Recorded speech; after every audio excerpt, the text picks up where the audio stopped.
Faith here with your welcome toast. It was David Mamet who said, stress cannot exist in the presence of a pie. Ahead, an encore presentation of the Faith Middleton Food Schmooze. Hope you enjoy this second helping. I got that sunshine in my pocket, got that good soul in my feet. I feel that hot blood in my body when it drops. Ooh, it's great to have you joining the party on the Faith Middleton Food Schmooze, inviting you to eat, drink, and be merry with us. Oh, what a show we have. Oh, yeah. Here we go. We have. It's time to start fantasizing and planning. So we're starting our best Thanksgiving recipes to assist you in making the holiday experience more pleasurable, less stressful. That's our goal. It's closer than you think. Oh, yeah. I mean, we're I talking look at the about calendar and I'm like, oh my God. It comes so quick. Fast. So we're not, this is just a planning session. This is just dreaming about what you might like to do. We know that you have your special things you like to do over and over and over again. We've got a couple of editions. We've got the recipes posted, but we also have affordable, delicious wines to recommend for drinking now and at Thanksgiving because wine brokers Alex Province and Mark Raymond are on our team. We're testing out an original recipe, something I created with Chris Prosperi. It's called Mediterranean mashed potatoes. Oh, yeah. So good. And an easy pineapple salsa appetizer for Thanksgiving, and there's a reason for that. If you think cheese just seems nuts to me with the meal that you're facing. So this I'm going to give you, it's easy and it's really delicious. Oh, yeah. Pineapple salsa and shrimp wrapped up. You'll see. One of our favorite cookbook authors is with us on the show, Lucinda Scala Quinn. She has a new book, Mad Hungry Family. So let me welcome my treasured food buddies, senior contributors Chris Prosperi, Alex Province, Mark Raymond. Hey, everybody. Hey, this is Here fun. we go. Okay, can we start with a wine? This is a kind of wild thing to do. We all love to try new wines on the show, and I say to Alex Province and to Mark Raymond, you know, what have you got for this kind of occasion, for this kind of meal? Please make, in this case, please make this affordable in case people would like to choose this for Thanksgiving so that it goes with the variety of things on the table. It's easy drinking and it's not crazy expensive. So if you've got a crowd of people coming, this is a good selection for you. Not on this show, but on the next show, we're going to be doing some wines to walk in the door with, the beautiful host gift wines that are going to come from Alex Province. Okay, Mark. Yeah. This is a wine from Chile, and they're Yes. making some beautiful wines. It's from a winery called Santa Carolina. Well, looks like Carolina to us. Santa Carolina. This is their Pinot Noir. Wow. It's a Reserva, and you know what? It's around, what is it, 12? $12 a bottle. Oh, yeah. Well, honestly, and there's... It's such a great I said to value. Mark, are you serious? You can buy a case. Is there big quantity of this around? He There said, is. yes, there is, There right is. here in our region. This is perfect for the Thanksgiving table if you've got a crowd. Seriously, $12. $12. It's Buy so it. delicious. This is where you buy a case, you have it at Thanksgiving, and then if there's leftovers, this gets you through all the holiday gatherings. So here's the kind of Pinot Noir that I like that comes through, where you have a tiny bit of structure. I call that the plum feeling in the wine. Yeah. And then that joyousness, which I call the Bing cherry feeling, Yeah. which is in this wine. This is easy drinking, goes with a lot of food. It's great if you don't even have food and you're just standing around sipping. I think this is a terrific choice. Santa Carolina Pinot Noir, just go to our website and we'll tell you what to say when you get to the wine store at the end of our conversation. Mark, tell me about this winery and this wine. So Santa Carolina is one of the oldest wineries from Chile. They've been around since 1875, and the winery is actually in Santiago, Chile, in the city. They have vineyards in the city, and the winery has been around so long that they've established it as a historic site. And so you can take wonderful tours. Can you guarantee there's nobody fooling around with this wine, putting junk in the wine? No. This is what's so great about South America, about other countries. Sometimes, I have to say, in our country, we're putting junk in the wine to stretch it out, to create certain qualities, Especially and we at don't that want price them in point. the human body. You know what? Another $12. cool thing with this winery is things are still hand harvested there. Yeah. It's all estate grown fruit. It's just back to the basics. It's environmentally clean there. Yeah. These canyons are like pristine. Absolutely. Wow. This is like a find, I think. I saw it when you poured it into the glass. I knew I was going to like it. It has just that. Let's put some in the glass here. Okay. Beautiful color. Oh, there we go. All right, let me just give this a swirl just to release. Do you believe that, Mark, that a little releasing of the aroma comes up into your nose? I like to It's clean tasting. sort of bubble it or gurgle it on your palate a little bit. I do, too. And let it that oxidize. oxygen Yeah. makes the flavor go pop. So when I do that for my first couple sips, and after that, it's just easy drinking. And Right. speaking back to your point That's about good. swirling, I'm always putting my nose in the glass because I just think that's just a way you introduce yourself to a wine. Mm-hmm. And it drives my wife crazy because even as I'm going through the glass and it's getting less and less in the glass, I just keep going back to it. And I love that. Changing, right? Yeah. And your wife is like, just drink the wine. So honestly, this isn't that's supposed. not it. But this isn't supposed to happen with a $12 wine. I know, right? That It doesn't look like a $12 No. It doesn't. I had a half of a glass, and I was just sniffing it just a little bit, and boom, it had opened. And you Yeah. think $12? Normally a very fancy wine would be quote-unquote opening, but something changed in my glass. At our website, foodschmooze.org, you can see a picture of the label. I encourage you to call ahead to your wine store to see if they have it on the shelf. And if they don't, just tell them what it is right off our website. Santa Carolina Pinot Noir. It's the Reserva, around $12 a bottle. You can't beat it. Perfect crowd wine for, I think, Thanksgiving, and we have to think about these kind of things. Absolutely. So, and you do a case of this kind of stuff, and suddenly you've got case price on this, and or it's even a even less house than wine. $12. I mean, I would keep this in my pantry, and I would bottle every night. I intend to do that. It's so gonna be my versatile. It house goes wine. with so many different And things. it came alive when we ate with it. Yeah. It was just like We had unbelievable. it. Here's the wacky thing: we had it with trout, as you're about to hear. I With trout know. with almonds, and it was fantastic. It really It was. was So that's a good. good choice. Okay, and so on our website, you'll see that we say when you call the wine store that the distributor is Brescombe Barton, and they know what that means. They're able to look it up and order it really fast. Okay, a little bit of talk about fantasizing about Thanksgiving. Drooling. Oh, yeah. Now, in our last segment, you're going to hear Lucinda Scala Quinn, who's got the easy turkey to do. No stress, no fuss, no fanciness, no brining. It's just keep it simple. So she's going to talk about that, among other things. And I love that philosophy. Why are we stressing? We do. Yeah. And we shouldn't. Simple's better. Yeah, and then brining it and getting a bucket. And where do you keep it? And do you put a cooler And a and deep ice? Are you smoking one? Are you my deep frying one? Let's cook it outside in then 12 hours. And you're like, what? what? Yeah, and plus you'll see in our recipe array as we start to put this together. Well, actually, we've got a lot of it put together, but you'll see that Ina Garten thing where it's the idea. gravy. You make it ahead. You make the whole turkey that's ahead, good. and it's the hot gravy at the end that was re-warms genius. the turkey and is all juicy with her gravy. And so you'll find Chris Prosperi's mashed potatoes, which are killer good, which brings me to, I'm getting warm inside just thinking about it. we're going to do our new mashed potato original I'm recipe. excited about it. We're going to talk about that in just a second. Go ahead, Alex. If you go to our website and if you go to the top bar, the search line, and you just type in, for example, we were looking for your duck recipe that you did where you did the skin side down, just type in duck and it's the first thing that comes up. So any of these recipes, they're so easy to find. So any of these recipes, let's go to Robin, our senior producer. Robin, what word do we need to get all the recipes we're planning for the holiday? Thanksgiving. That's it. Just type in the word And Thanksgiving. just the way you comes to say it everything. makes it feel warm and fuzzy. It does. telling That's you. another word. Warm and those are two And words. Warm and- there's a lot of good recipes from over the years on there. I looked last night. We've got a huge kit. There's an arsenal of recipes. And for the people. videos are on Facebook of you making the gravy. Right? Oh, yeah. Here's a new one.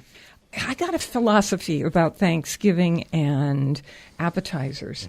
A lot of us put out cheeses, and we've got recipes for different apps and all that. You have to put something out. Well, you have to put something, but, I'm wondering if it's really making sense to put out something so rich before such a meal of richness. Makes sense. Yeah. And so this year I'm going to do this, and this is a recipe that I love, and it's a pineapple salsa lettuce wrap that has chopped shrimp inside the lettuce love the cup. idea.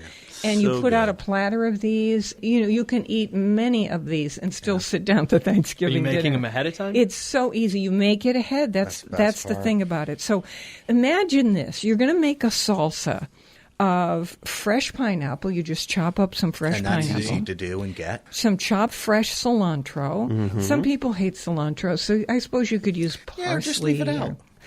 Fresh lime juice, some diced red pepper, Yeah.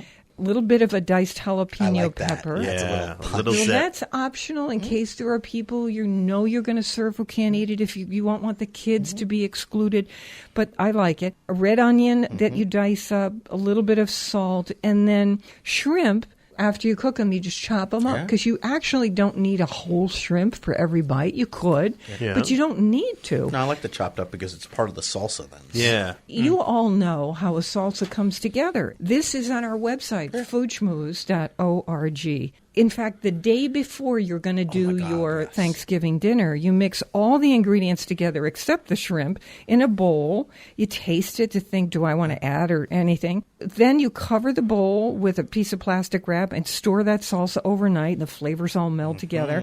You rinse some iceberg lettuce pieces, and Love many that, of them yeah. are in a cup shape. And you dry them and keep them in a plastic bag in the fridge overnight. All done ahead of time. The work is done.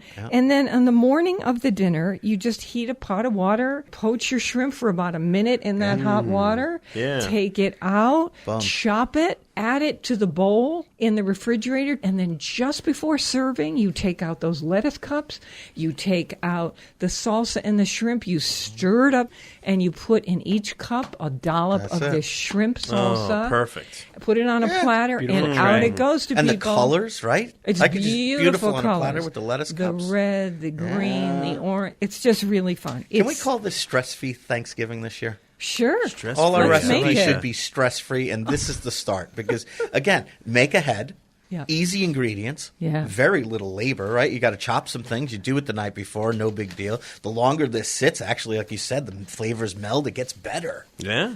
Is it Right? too early for sparkling, like a Prosecco? And by the way, you yeah. can do this salsa I just described. You can use it on anything. You can do it on chicken, on fish, as I do. You don't have to put it in lettuce cups. I was just trying to think of something really light. And to your point, Alex, I was thinking you don't even have to change your wines. If you're going with the traditional Chardonnay or Sauvignon Riesling Blanc. Well, or Sauvignon Sauvignon Blanc, Blanc- they'll all fit with that. I They can will. guarantee you that Sauvignon Blanc, which actually works with turkey, but for appetizer portions, Sauvignon Blanc is a great thing. Refreshing, too. Yeah. We've got all kinds of wine recommendations up there for you, whether it's the walking in the door host gift and you want to be proud of that.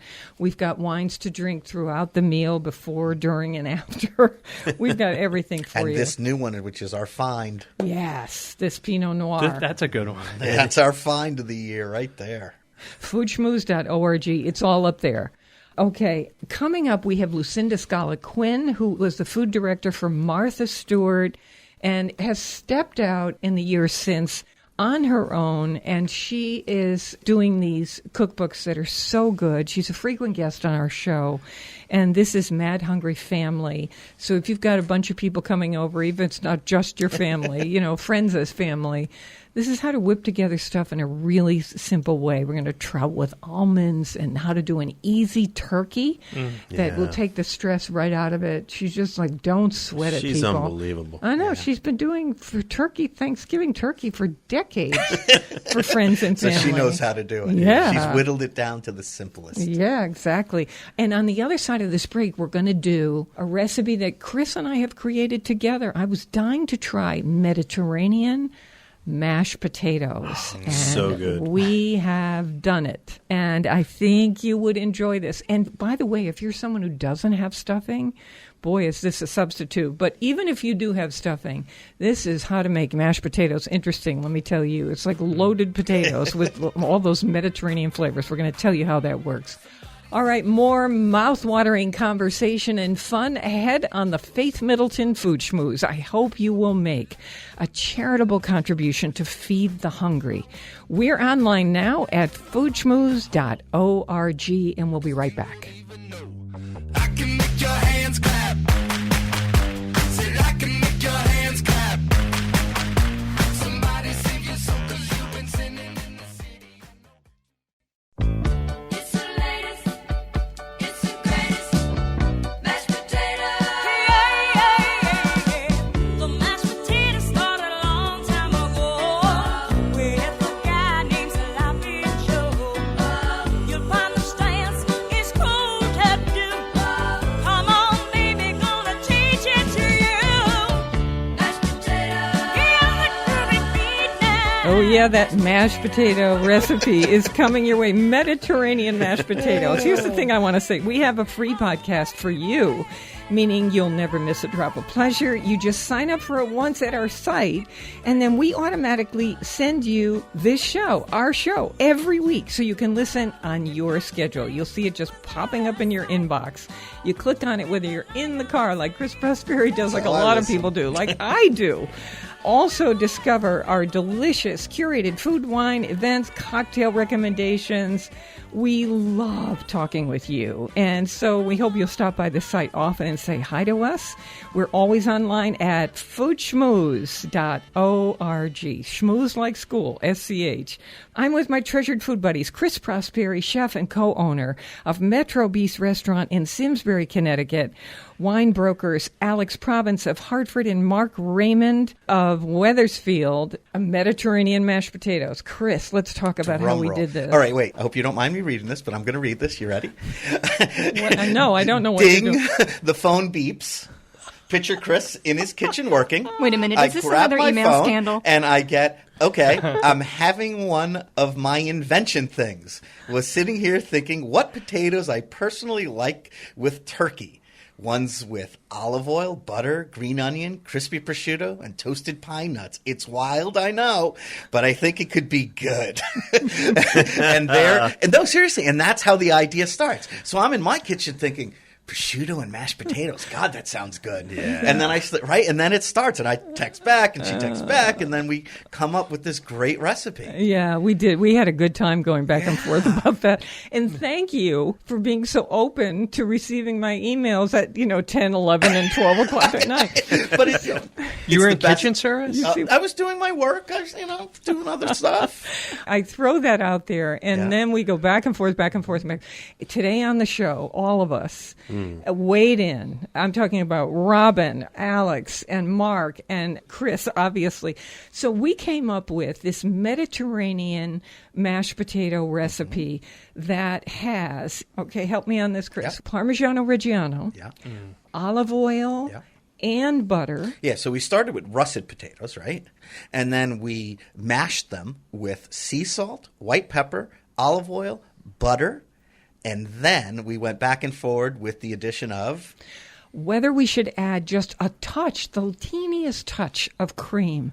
And what would that do? And I'm saying, well, it doesn't feel so Mediterranean. Chris says, let me do it for you without. See the difference. I saw the difference, and the difference was texture. But you'll see the recipe at foodschmooze.org for Mediterranean mashed potatoes. Now, look, if you want to do it straight olive oil with no butter, you can do that. Totally. We like a little butter flavor in our mashed potatoes. So we have diced scallions, Parmigiano Reggiano grated, prosciutto that you chop up and then crisp up in some olive oil with the scallions, and then you toss all these things in at the end. Stir. But here comes the thing for texture: toasted pine nuts. And boy, do those if you add want a to substitute crunch. another nut, go ahead. But I like the Mediterranean quality of them, and they add that crispy texture, that mouthfeel. You mix, and there you go. You have Mediterranean mashed potatoes. potatoes. Yeah, Robin had mentioned, pine nuts are so expensive. You're using what? Sunflower seeds, right? I almost always substitute sunflower seeds Great idea. for pine nuts. But if I'm having company, though, I will say I do splurge for company. Yeah. Okay. Slivered I get almonds it. work good too. Slivered almonds, yeah. So Same the best- size, shape, That's texture, true. right? Slivered almonds The will best- work. I'm just trying to go straight Mediterranean. The best part for me was it was served on a plate with like a C for the cream, so I got to eat double the portions. Right? Is that what you like? Yeah, I like You it. know, when that. we were making these mashed potatoes before the show, and we were trying them all kinds of ways. We even put capers in them, and we love them that way. Oh, my God. However, The we caper said idea was great. no for Thanksgiving. But he said good No with fish. capers for Thanksgiving. Good for a side dish with fish, though. Or chicken. Really cool. Really good Yeah. that way. But anyway, the recipe for our Mediterranean mashed potatoes is at foodschmooze.org. And they were beautiful, too, because the prosciutto's red, the scallions are green, so it's all mixed together. It's visually much more interesting than just a blob of mashed potatoes. It's like a little confetti in your potatoes. It's cool. So It's like if you go to foodschmooze.org and you type in search box Thanksgiving, you're going to go to the zillion recipes of all kinds. Plus, we have wine, cocktails, and we have sparklers. We have every kind of thing up there posted for you. I think table settings even, right? Yes. Yeah, You you know, did that, Alex, I yeah. think you did that. The whole idea is to make this as stress-free as possible. We know that it's coming up soon, Thanksgiving, and we Yeah. wanted to get you thinking about this as you're driving in the car or doing what you're doing, And I'll sitting throw around, this out walking for on the- the treadmill. And I'll throw this out for the mashed potatoes. If you take these, make them the day before, put them in a Pyrex baking dish, Right. wrap them in plastic, probably 45 minutes before your bird is done, take it, throw it in the oven. Yeah. Will the nuts soften at all No. overnight in the fridge? Did you put a layer of cheese on top? That's a great idea, Alex. Because Too they're much cheese. We they're- had lettuce well, earlier. they're folded in already into but the boy, if you recipe, did a but li- a little. Yeah, a little I on like top. That. Ooh, I get like crispy. that. Let's talk for a second about whether you feel wed to the traditional things, the things you make every single year. The tradition in the food, not just the holiday itself, is very important to people. Certain guests that are repeating guests hope that you will make these certain things. Yeah. Or do you like to toss in one new thing just to kind of shake it up, to change it up just a little bit? Some people don't even do turkey. One year in my family, we did the most outrageous thing, and we had lobsters. We just said, let's be Yeah, I remember wild. that. I mean, I thought they were all going to pass out when I suggested But it this. was good, It wasn't was it? so much fun. I wouldn't mind. I would love to hear from people on Facebook, too, about Yeah. that, right? That's a how good do they question. Like freshen up Thanksgiving? do it? Yeah, or do you keep it traditional? There's something to be said, like Faith said, So about what that. is your most traditional thing at Thanksgiving? That's what we want to know on Facebook. And if you do something new each time, what are you thinking about? Do you change up the potatoes? Is it the Brussels sprouts, the green Salad? beans? Yeah, the salad. Is it the dessert that keeps changing? What's the kind of new world Yeah, I'm thing that you do? interested in that. How about all of you here? Well, Alex? you start with what needs the most work, right? And that's often the turkey. Yeah. Because, you look at the Chevy Chase turkey and you cut it and it's, Blows just up. poofs. So you work on improving those types of things, turkey. And then some things don't need improvement. A lot of the sides are perfect and you're always trying to recreate it. But there's better techniques of cooking turkey. There's better turkeys So what are you out saying? there. Are you saying you stick with tradition? No, I'm always trying to get a juicier turkey. So whether it's using cheese. You stick with tradition, but you want to use newer techniques to make each thing the best version of itself. You got it. Improve every year. Yeah. Very Okay, good. but you're traditional. Yes, absolutely. Same stuff Absolutely. every time. And I'm trying to recreate my memories of these foods too. It's how I remember people and and things. yeah. Okay. And you only have a lot of this stuff only once What's a your year. vegetable at Thanksgiving? Green beans for sure, Brussels sprouts, homemade Okay. cranberries, Okay. all the Waldorf salads. Okay, Robin, what about you? Traditional, or do you try and mix in a new thing? Both. We are very traditional. Steve's dad has been making our turkey forever, for years. For 20 years, I've been having Thanksgiving with their family, and Steve's dad makes the turkey. But last year,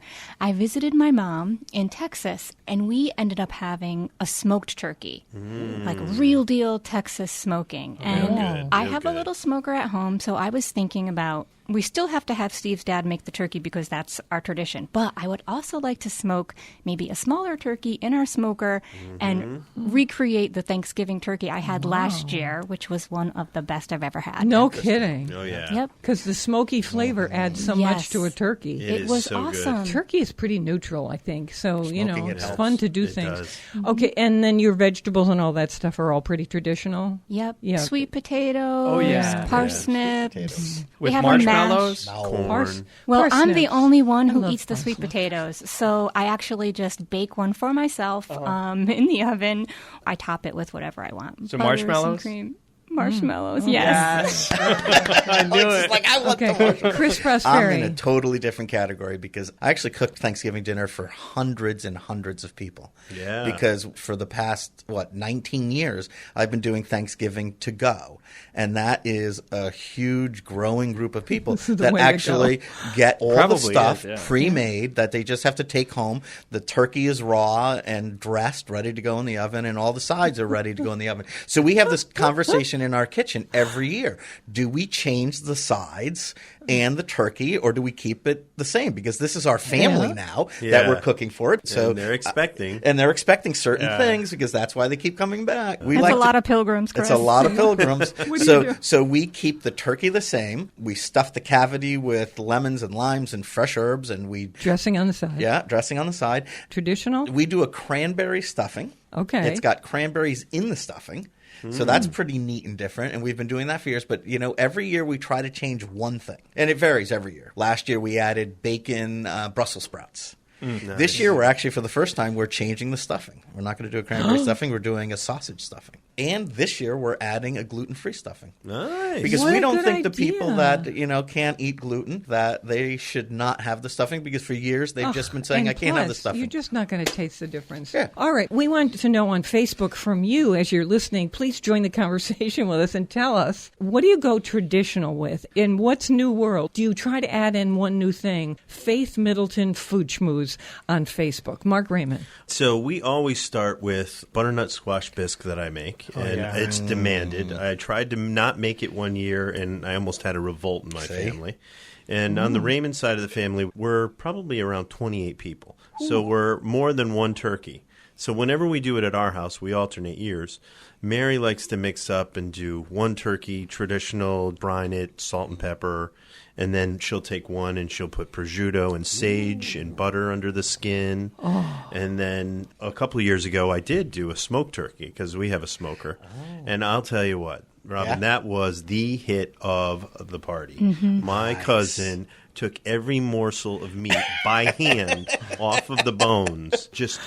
Are you going to do it the again? Are you going to smoke again? Or whose turn is it? It's my cousin's turn at his boy. house. Can this you year, bring so. the smoker over? I can. tell me. There you go. And everybody loves it. But there's a few traditional people in the family that we just want the regular turkey.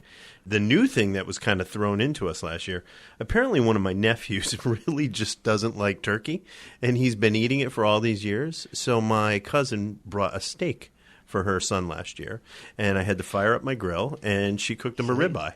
And so Wow, that kind sounds of really good. that was Changing like the that, motif. I'll tell you what, that was a buzz around the a nice Thanksgiving guy. dinner Everybody table. wanted the steak. And they're like, "Who's this spoiled guy over here just getting a steak? want a steak, I want a too." ribeye." Big fat was it ribeye Matt? sounds so good to Was me. it Matt? Sounds really good.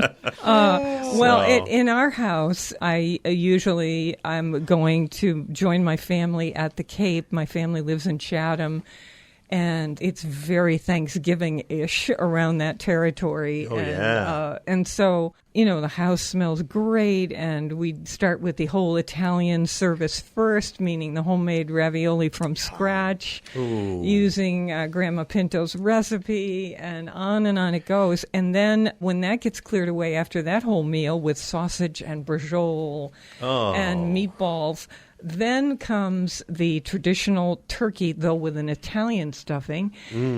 And the gravy, we fight over how the gravy's going to be made every year. But what gets changed up at our house is dessert. My sister's in charge of that. We have a diabetic person, so there's always a dessert on the table, which is sugar-free. We've got a gluten-free eater, so we have a dessert on the table that is gluten-free.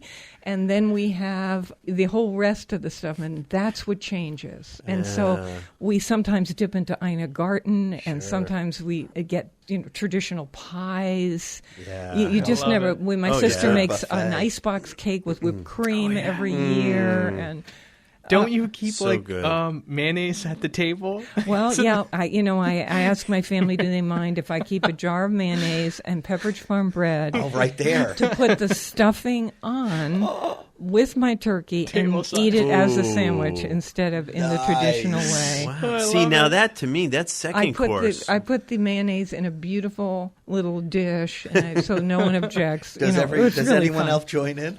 No, No, but you're they the only do one? look a little envious. As I, I was envisioning the the sliced jar of white mayonnaise bread, under please. the seat under your chair. all right, here's our thing.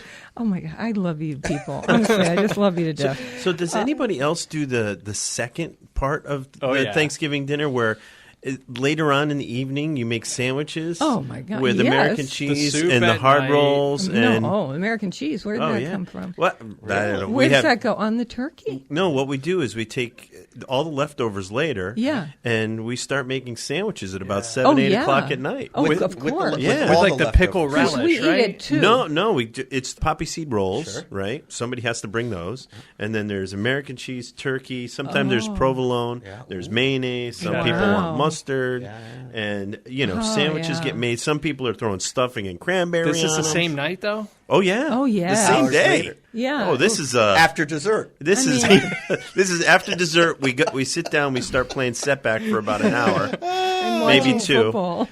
And some people have I'm passed still out on the hungry. couch. What time does everyone eat? We That's eat a big at- thing with us. We eat at, my sister says every year 1 o'clock, and You so say we at sit down 1. at 3. Yeah, And you? 1 o'clock So we say. Yeah. It's the same thing. It's always, let's eat early this year. Let's eat at 2. And it's always 5 or 6. Good intentions, Robin. and everybody's always on time, right? Yeah, drinking while you're Same waiting thing. for the Jello to set. Yeah, this is true right. everywhere. You find out at 2:30 that the turkey's still frozen. Everybody has stories. Wait, didn't like you that. have one stolen out of the garage? Out of the garage, yep. We had one stolen by something. By out a of the fox or yeah, something? something out of the garage. We found bits of it hanging out in the backyard. That was We here, ate the raw turkey without knowing it because it was covered with. Oh, you had bourbon. And we were drinking some kind of German whiskey to see if that would, save us from the emergency room. Antidote to the salmonella. It was. That's what we reasoned. Oh my gosh. Okay, then we had to lie down. All right.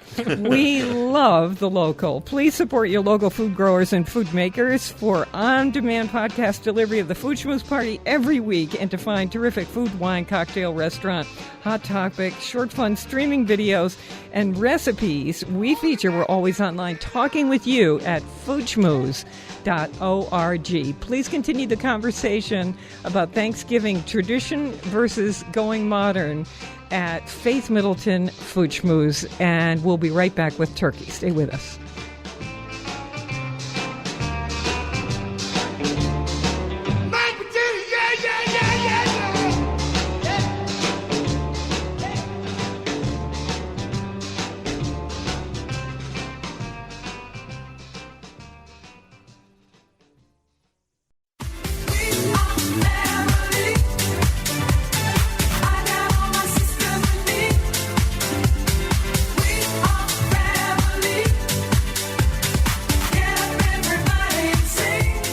This is the Food Schmooze Party, offering the richness of life, coming to you in Connecticut, Rhode Island, Massachusetts, and New York, including Westchester County, the East End of Long Island, of course, the Hamptons.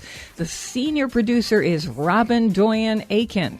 And to hear the show on WNPR, it airs Thursdays at 3 and Saturdays at noon. Podcasts and our curated recommendations are always online at foodschmooze.org.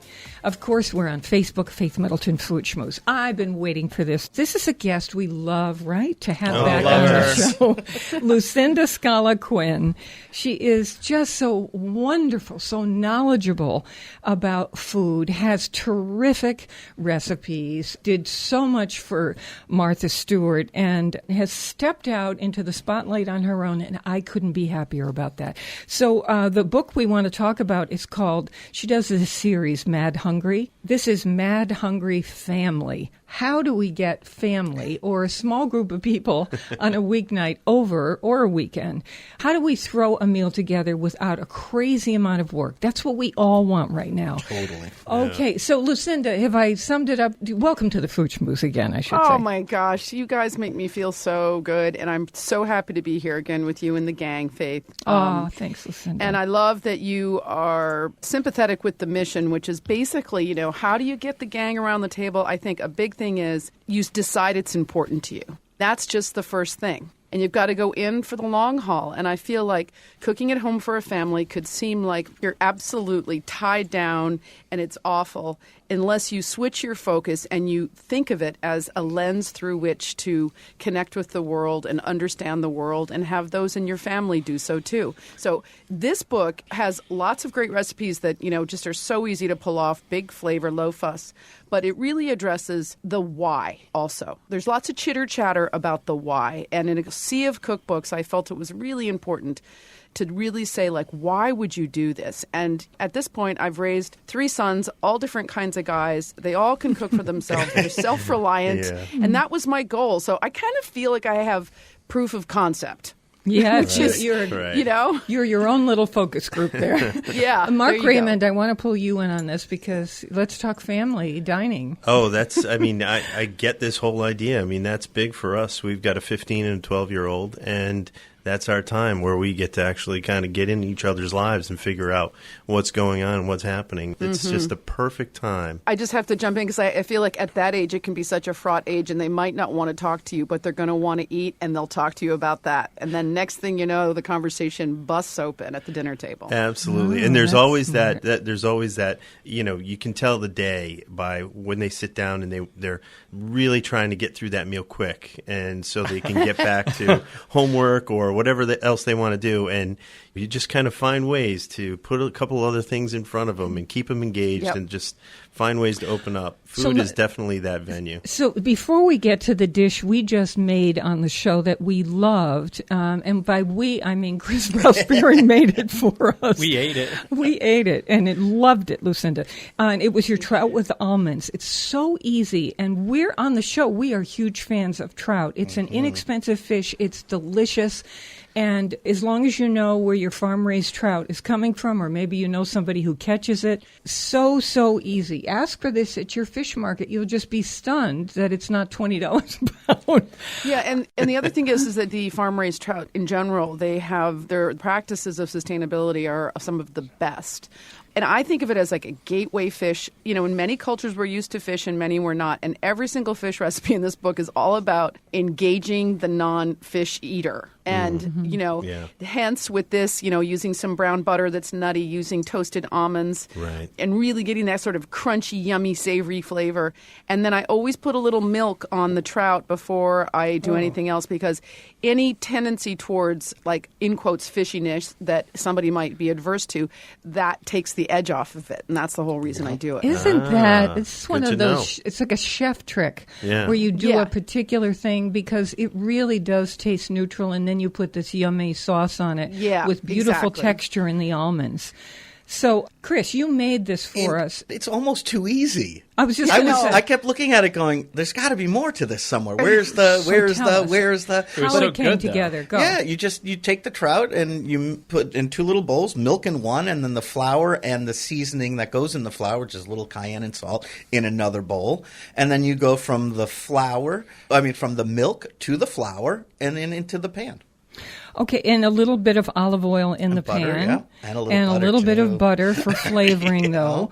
And so Sear in it it goes. crispy. And this is a sear it crispy. It's got the flour coating, Yeah. or you can use And then whatever. Skin side down, right? Well, it doesn't matter. You do that first, and then the other side, and then a little bit of garlic goes in there too to flavor the butter and oil. And what But we not want is minced, just Not minced, whole, yeah, so whole that it crushed. just a little kiss of flavor. Yeah. Yes, so the more you chop up garlic, the more pieces you put it in, the more flavor it's going to release. So here Lucinda is calling for a bunch of whole cloves that flavor it gently. And then you so, remove them, right? and so you you're take not them eating out. the You garlic, remove them. but you have that hint of garlic in that butter that you pour right over the trout, top it with the almonds, and oh my God, it is perfect. So as Yeah, one of so my simple, so my delicious. friends who's a mother says to her kids, who just declared one day out of the blue, we don't eat fish. She calls this chicken of the sea. So you're all set with that. That would be my advice. And we ate to the skin too. I noticed everybody ate the yeah. skin. A lot That was of the people best don't part. eat the skin. Yeah. Absolutely. Right? That's You because don't even know it's there. You crisped it up for us. Yeah, that was with that very flour nice. and the seasoning.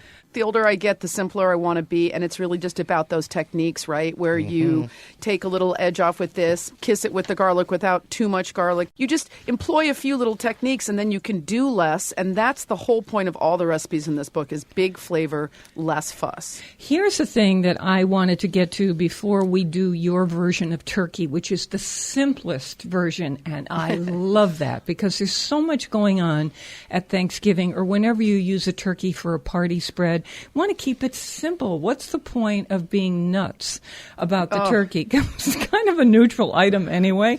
But first, I'm very interested in this recipe for the fried pasta snack. Oh, my goodness. I'm so glad you brought that up.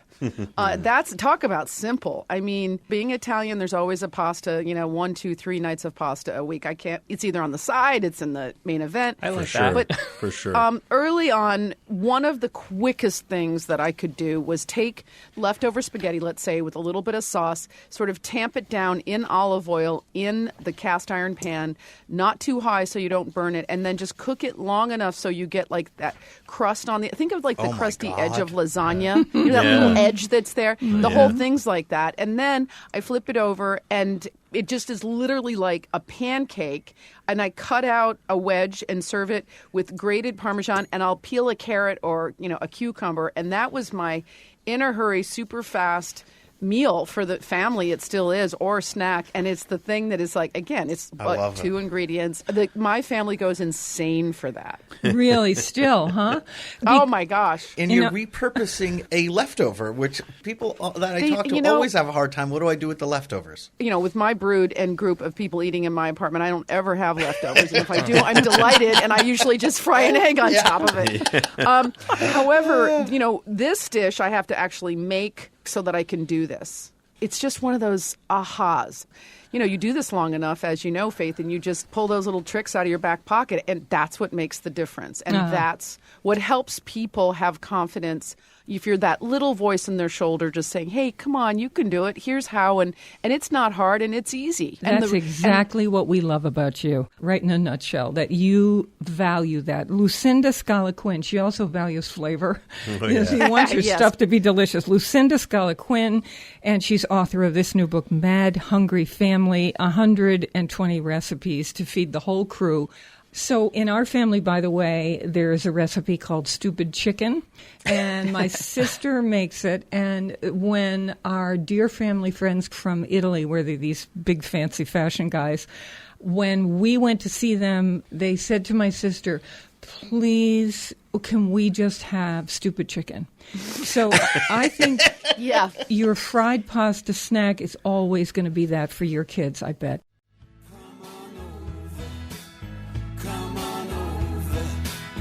Come on over, it's Thanksgiving Day.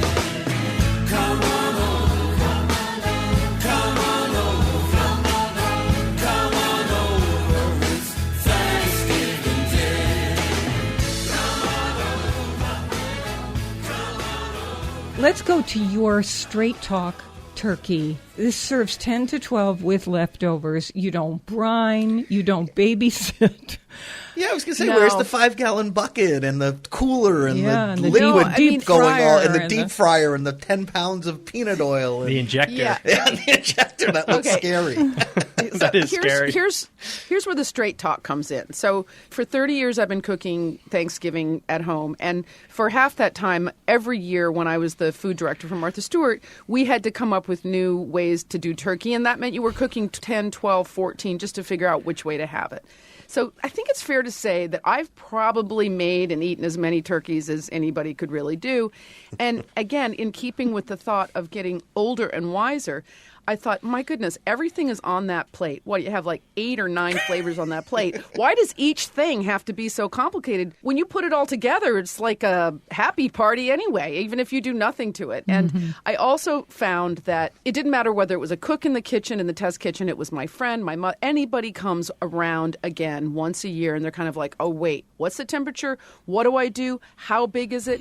And then it's, oh, we're supposed to brine, we're supposed to fry, we're supposed to dry salt. And experimentation is great if you're into it, but if you're like most people, which is, how the heck do I pull this meal off? My advice to you is just get yourself a bird. In the end of the day, you either stuff it or you don't stuff it. I always say, like, why else is that big empty space there but to have a buttery, salty, savory, gooey stuffing situation in there? I mean, come on.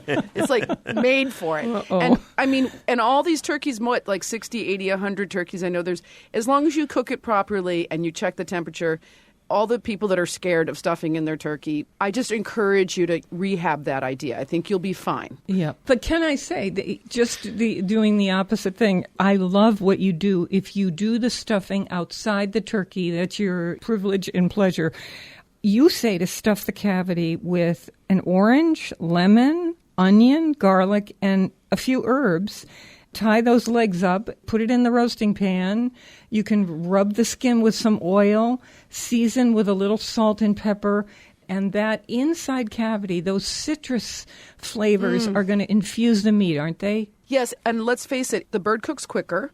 Sometimes I'll even just put some stuffing in the neck, because that's a nice little pocket up there in the neck, and then I'll leave the cavity empty. It depends on time. And in this book, I say, here's what you do if it's stuffed, here's what you do if it's unstuffed, here's what you do for a 12-pound bird, here's what you do for a 20-pound bird, because it really boils down to cooking temperature, cooking time. But Faith, more to the point, I try to tell people the things they really should do, like make sure that they have a pan, make sure that their oven is clean. Make sure that they have a thermometer, an instant read thermometer, which will help enormously. A few little things to prepare yourself. And then the last but not least is what I call bumper cars. Because no matter how big or how small your feast is, you're still trying to pull off 5, 6, 7 dishes and a pie. Right. And most of us only have one oven. So the strategy of how to deal with that is there, too. Awesome. That's great. Mad Hungry Family, the author, a frequent guest, I should say, on the Food Schmooze Party, Lucinda Scala Quinn.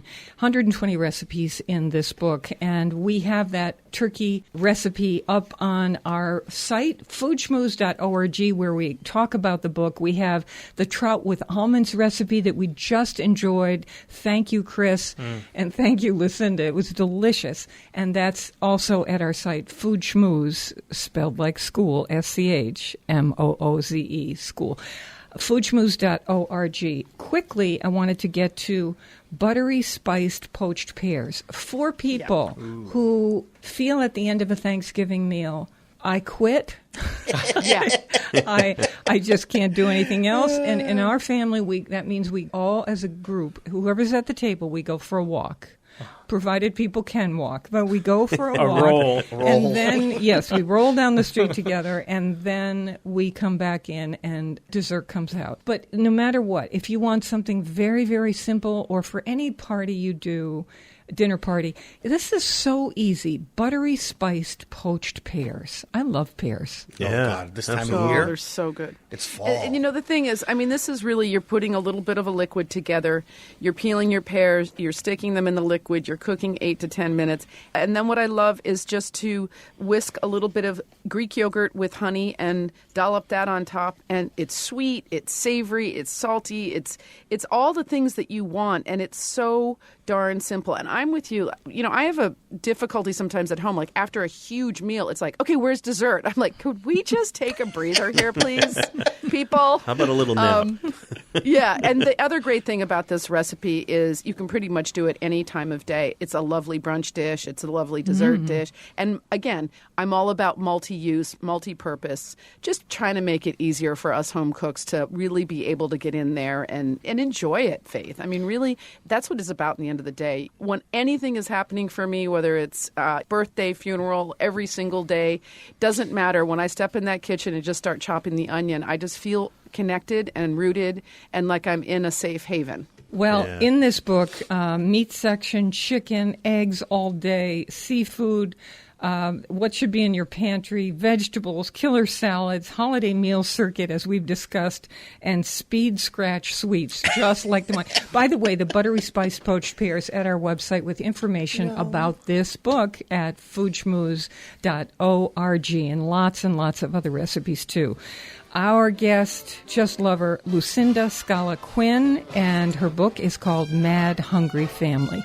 Thank you so much, Lucinda, as always. Oh, Faith, Chris, Robin, Alex, it's my pleasure and privilege to be with you guys again. Have a great holiday. You too. Yeah. Take care. We're on WNPR Thursdays at 3, Saturdays at noon, and weekdays. Listen for my 60-second food schmoozes. You know what we say, never eat more than you can lift. In New Haven, I'm Faith Middleton.